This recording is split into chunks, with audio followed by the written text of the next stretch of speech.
Hi friends, welcome to my channel super జోడి vlogs. ఈరోజు ముల్లంగి చట్నీ చేస్తున్నాను. నేనైతే ఫస్ట్ టైం చేస్తున్నాను. ఇంతవరకు టేస్ట్ ఎలా ఉంటుందో కూడా నాకు తెలియదు. ఇంటి దగ్గర ఆన్లైన్లో సీడ్స్ ఆర్డర్ పెట్టినప్పుడు ఆ ముల్లంగి గింజలు వస్తే వాటిని పెట్టడం వల్ల దాని నుంచి ముల్లంగి వచ్చేసింది. అందుకే అది ఈరోజైతే చట్నీ చేస్తున్నాను. ఎలా ఉంటుందో అనుకున్నా కానీ చట్నీ అయితే చాలా బాగా వచ్చింది. టేస్ట్ అయితే చాలా బాగుంది.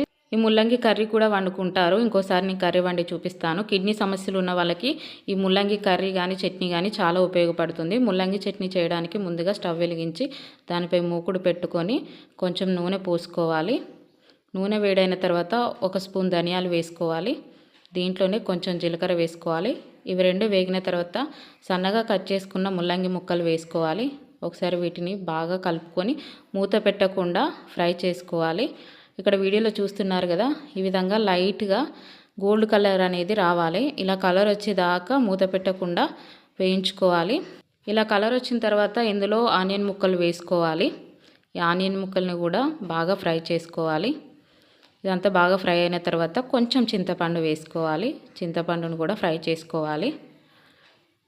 ఇదంతా ఫ్రై చేసుకున్న తర్వాత ఇవన్నీ బాగా వేగిన తర్వాత స్టవ్ ఆఫ్ చేసి దీన్ని మొత్తం పూర్తిగా చల్లారనివ్వాలి. పూర్తిగా చల్లారిన తర్వాతనే దీన్ని మిక్సీ పట్టుకోవాలి. వేడిగా ఉన్నప్పుడు పట్టుకోకూడదు.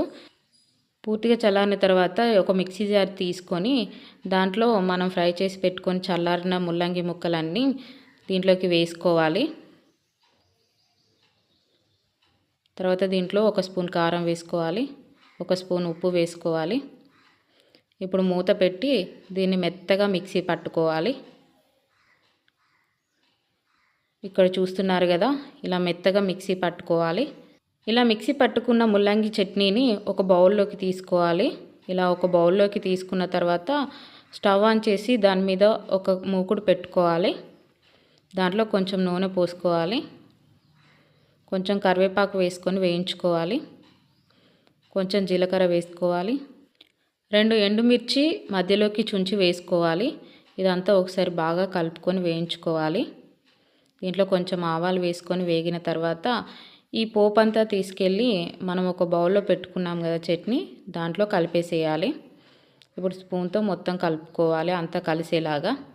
ఎంతో టేస్టీగా ఉండే ముల్లంగి చట్నీ రెడీ అయిపోయింది. ఇది హెల్త్కి కూడా చాలా మంచిది. ఈ రెసిపీ మీకు నచ్చినట్లయితే వీడియోని లైక్ చేయండి, మీ ఫ్రెండ్స్కి షేర్ చేయండి, ఛానల్ని సబ్స్క్రైబ్ చేసుకోండి.